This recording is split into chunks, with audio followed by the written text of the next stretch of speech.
sao à cho phun chứ nó cứ cho khe bé và có nòng bài chơi chú là do lúc gạt tụ ít bún bún tàu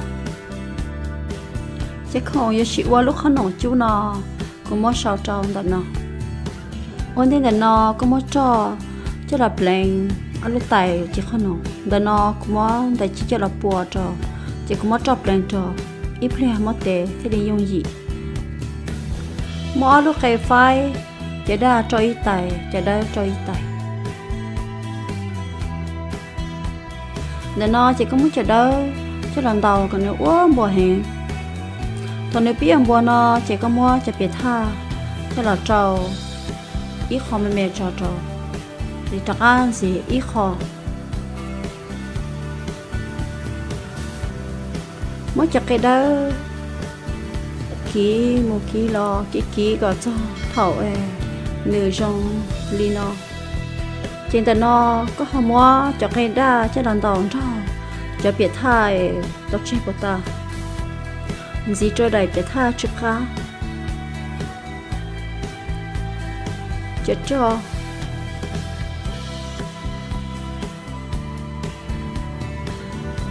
cho mì chỉ muốn được kỹ còn xí to có sao không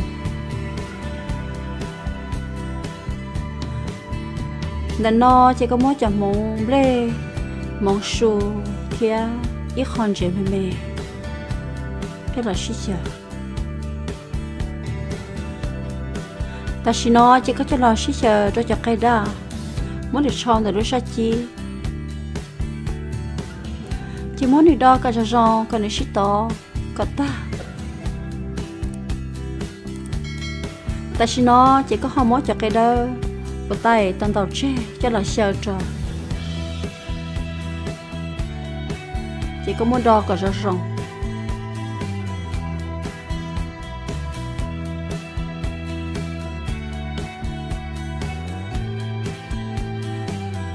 ta xí nó chỉ mất lý cho tay bộ tay tao mua lạnh cho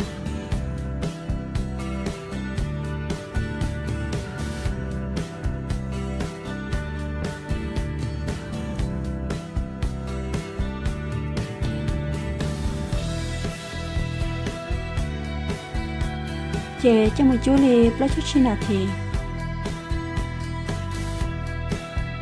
thầu nước xe lỡ chè mua cho lò chè còn nước chè thầu nước xe lỡ chè mua nước cho lò phùa và ớt sa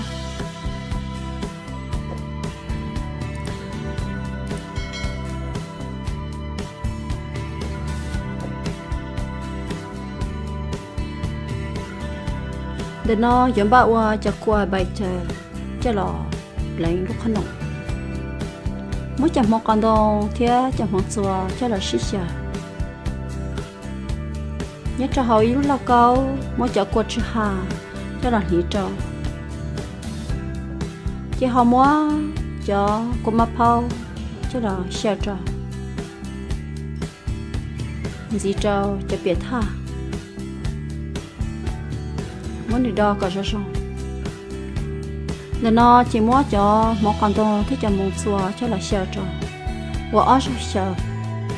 muốn đi đo còn đi ra cả ta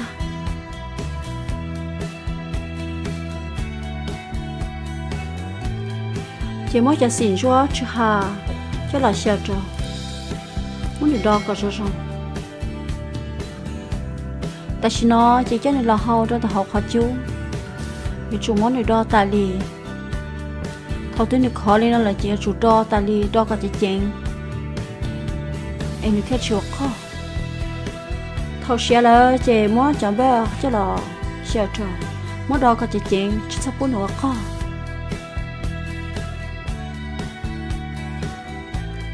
để nó được xe là chỉ muốn đi cho là hài trong thời lúc không nổi của ta biết tao mất xe mất hài cho họ đúng ra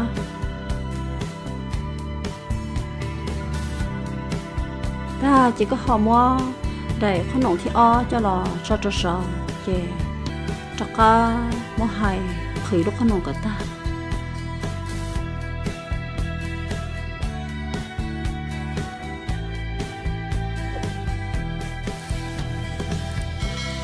thầu khơi lúc khơi lòng ta làจะให้จะหมอมาเผาจะหลอมหงจะสอบ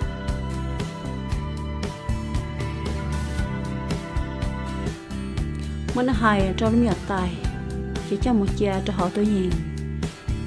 chỉ còn được chia ni ó là bé sâm mông thế liệt cả ta chỉ nó lúcเขาnọ được chia là cũng mới cho là phô to cho là nọ mà cá cho kia đi anh ta cũng nọ đấy cho phong chưa